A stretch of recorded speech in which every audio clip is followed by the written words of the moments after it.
Et on termine ce journal avec cette association qu'on ne présente plus tant ses actions en faveur de la jeunesse sont nombreuses. Il s'agit bien sûr d'Hip Hop Evolution.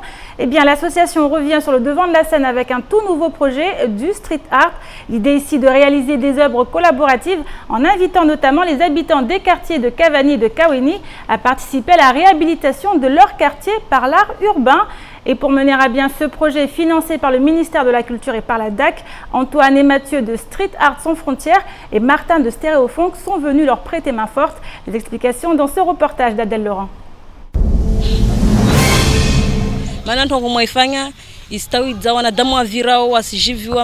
Très beau. Rendre l'art accessible tout en rassemblant, c'est le but du projet Street Art Mayotte porté par Hip Hop Evolution. Ce sont Antoine, Mathieu et Martin venus spécialement sur l'île aux parfums qui mènent à bien cette démarche artistique participative. Pour nous, c'est vraiment l'idée de venir peindre et redécorer des endroits où la peinture et la couleur sont absentes. Ça s'est passé, en fait, on est venu, on a dit on va vous mettre de la couleur, est-ce que ça vous intéresse ? Et on a commencé par une maison, 2 maisons, 3 maisons, et puis là on est en train de peindre toute la rue, avec les habitants, avec le soutien des habitants, des parents et des enfants. Et pour rendre cette activité accessible à tous, les 3 street artistes ont dû faire un choix artistique. On a souvent des réponses des enfants qui est on ne sait pas dessiner, on ne sait pas faire. Du coup, on essaye tout d'abord de créer, on pourrait créer des formes, même des œuvres beaucoup plus compliquées. On a décidé justement de partir sur des formes géométriques simples et accessibles pour permettre aux enfants ou toute autre personne de peindre sur les œuvres communes. S'adapter pour rendre l'art accessible et l'objectif ici est également de fédérer. Peindre dans la rue, ça nous permet d'être en lien direct avec la population en fait. Peindre dans un atelier bloquerait cette accessibilité. Ça permet aussi de casser ce rapport aux classes sociales, de quartier, de richesse, pauvreté, de religion.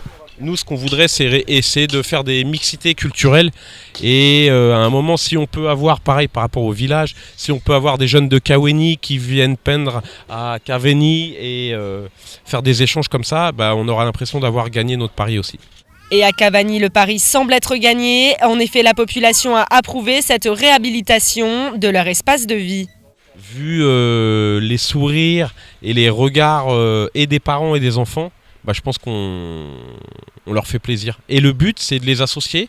Et puis pourquoi pas, après, que les jeunes prennent la relève et se rendent compte que d'une passion, ça peut devenir un moyen d'être encore plus citoyen et de participer à la vie de la communauté. L'art urbain comme un moyen d'expression et de réhabilitation d'un espace.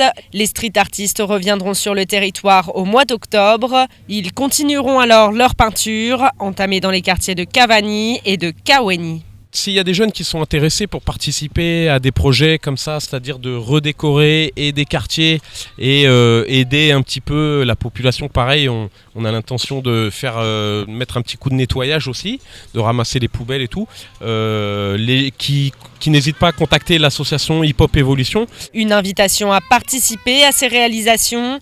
En effet, les street artistes souhaiteraient impulser la création d'une communauté d'art urbain sur Mayotte. Pour le moment, cette démarche artistique a permis de créer du lien entre les habitants et les artistes, tout en apportant de la couleur et de la gaieté dans les quartiers.